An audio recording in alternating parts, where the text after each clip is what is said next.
There's this strange pattern a lot of people notice in their week. On Monday, they wake up, do the workout, eat the decent breakfast, open the laptop on time. It feels like, okay, I'm finally doing it. By Thursday, they're on the couch, scrolling, telling themselves, I'll restart next week. Same person, same goal. It just feels like the good days vanished. So here's the uncomfortable truth underneath that pattern. Most people aren't building discipline. They're surfing motivation. And the wave always crashes. Once that feeling fades, their mind quietly says, not today, later, when I'm back to my best. That sentence kills more goals than anything else. So here's what's actually happening. Most people treat motivation like the main fuel. When the emotional energy is high, action happens. When it drops, they wait. Their brain labels that low motivation moment as a stop sign, almost like doing it now doesn't count because I'm not in the right state. On top of that, many people see discipline as a fixed personality trait. I'm just not that kind of person. So every new goal feels like climbing a fresh mountain with no path, no steps, just effort. The moment life gets messy, the whole thing slides back to zero. Imagine someone named Alex. On a good Sunday night, Alex writes a big list. Gym 5 times a week, cook at home, 2 hours on the side project every evening. It feels exciting. The list looks like a new identity. Then Tuesday happens. Work runs late. Traffic is bad. Alex gets home tired, looks at the list, and suddenly every line feels heavy. The thought shows up. I'll start again when this week calms down. Of course, it never really does. That's the gap we're working with. The distance between the plan you write on a good day and what you can do on a bad one. So instead of asking, how do I stay motivated? There's a better question. How do I keep moving when I really don't feel like it? There are 3 moves that matter there. Step 1. Name the loop. Step 2. Cut the thread. Step 3. Reset on repeat. Step 1. Name the loop. Picture Alex standing in the kitchen after work. The gym bag is by the door. The thought shows up. I'll go later tonight. I'm just too tired right now. That line has been there 1,000 times. Naming the loop means catching that exact phrase and calling it what it is. Something like, that's my old motivation trap talking. Out loud if needed, under the breath. The effect is small but real.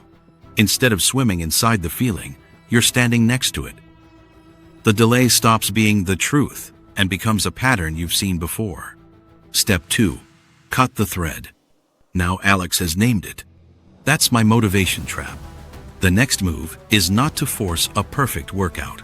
It's to cut the thread between don't feel like it and do nothing. That happens by shrinking today's action into something almost embarrassingly tiny. 2 to 5 minutes. Put on shoes. Walk around the block. Do 5 push-ups next to the bed. Open the laptop and write 3 sentences. On a bad day, that's the whole win. The point is not intensity. The point is showing your mind, even like this, I still move. Step 3. Reset on repeat. Alex does the tiny thing. Now, there's one more step. Attach that small action to a specific daily cue and repeat it, especially after slips. That might be, after I brush my teeth at night, I do my 3-minute version. Or, as soon as I sit on the couch after work, I set a 3-minute timer and start. The same cue every day, even if the action stays tiny for a while. The visible effect is strange at first. The days stop feeling like on or off. They start feeling like, did I do my small thing when the cue showed up? You're building tracks that your day can run on instead of waiting for good weather. Now, underneath all this, there are a few patterns that quietly keep people stuck. 1. Treating motivation as the main fuel, the gas pedal. It feels natural, because when the emotional rush is there, everything is easy. But cars don't move only when you slam the gas. They also move with cruise control set low and steady. 2. Seeing discipline as a fixed identity. I'm just not disciplined. That belief makes every attempt feel like a test of who you are. So if you miss one day, it becomes proof you failed the test. Then it feels safer not to start. 3. Building goals around distant outcomes. Lose 20 pounds. Finish the novel. Make this much money. Your brain can't execute lose 20 pounds today. It can only brush your teeth, put on shoes, open a file, send an email. 4. Making each step vague and big. Work on the project tonight. Work how? For how long? Doing what first? That vagueness feels heavy. Just thinking about it drains energy, so your mind looks for a lighter path, usually your phone. 5. Relying on willpower in a tempting environment. Leaving the phone on the desk while trying to write. Keeping snacks in reach while trying to change eating. Then blaming yourself for no self-control when you do what the setup almost guarantees. And finally, skipping repetition, doing something only when inspired. That prevents it from ever turning into something automatic. Every time, it feels like a fresh debate. If this sounds uncomfortably familiar, that's normal. The good news is, the bad days aren't a sign that you're broken. They're just showing you how fragile your current setup is. There are also a few common mistakes that make this fragility worse. One is waiting to feel ready before starting. A lot of people say, I'll start when work slows down, or once I get my energy back, then I'll get serious. Days turn into weeks. The starting line quietly moves away. Another is restarting with huge, intense efforts after every slip. You miss 3 workouts, so you try to crush a 90-minute session. You feel guilty about the project, so you pull an all-nighter. It feels like redemption in the moment, but it's not sustainable. The crash returns, and with it, the story that you can't keep things up. There's also the habit of tracking only big results, stepping on the scale, checking bank accounts, looking at whether the whole chapter is done. If the big outcome is slow to move, your mind says, "What's the point?" and ignores the small daily wins that actually matter.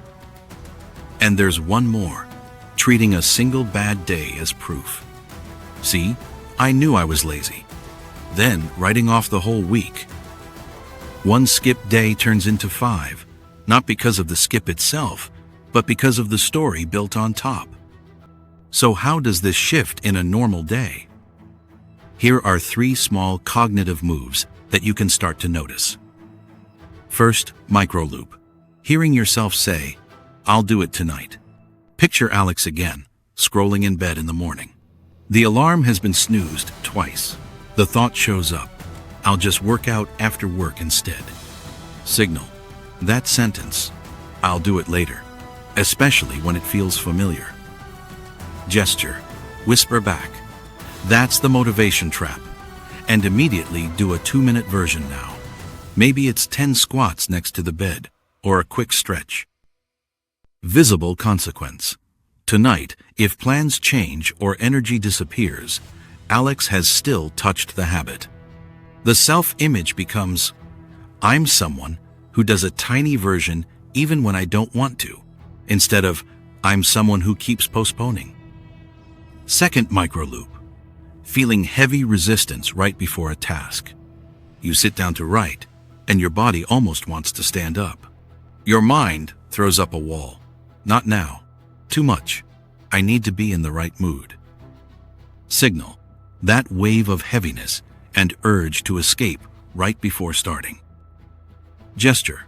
Set a 3-minute timer and give yourself permission to stop when it rings. For 3 minutes, you only do the first tiny step. Open the document. Type a messy paragraph. Read the first page. Visible consequence.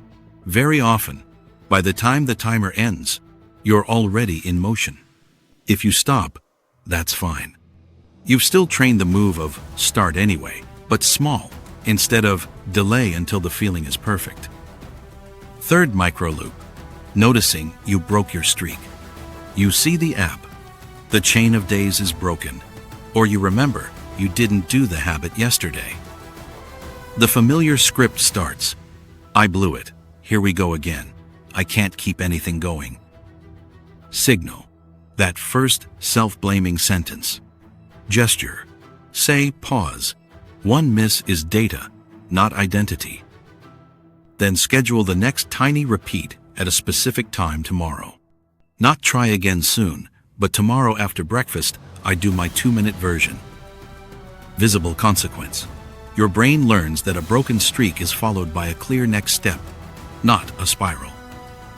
This is what makes habits survive real life. Some people also notice another loop, catching themselves scrolling when they had planned to do their habit. If that's you, there's a simple move. Signal. You look up and realize you've been on your phone instead of the thing you meant to do. Gesture. Place the phone in another room, or at least out of reach. Then immediately do one quick rep of the habit. Visible consequence. You link catching yourself with getting back on track instead of linking it with more guilt and more scrolling. All of this sounds small, and that's the point. Discipline is less like becoming a machine and more like laying down simple tracks your day can follow even when the weather is bad. Motivation is the changing weather. Some days are bright. Some days are gray. The tracks are the routine that keeps going either way. Think about Alex 1 month later. There are still bad days. There are still late meetings, tired evenings, unexpected events.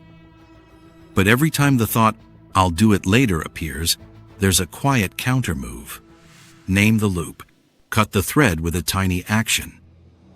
Reset on repeat the next day. The workouts might not be perfect. The project might move in small pieces. But the number of completely lost weeks drops. The swings between on and off get a little softer. So you can ask yourself something simple. What's one habit that actually matters to you right now? Not 10. 1. And what's the 2 to 5 minute version that you could do on your most tired, annoyed day? Then, what daily cue already exists that you can attach it to? After coffee, after brushing teeth, after sitting on the couch.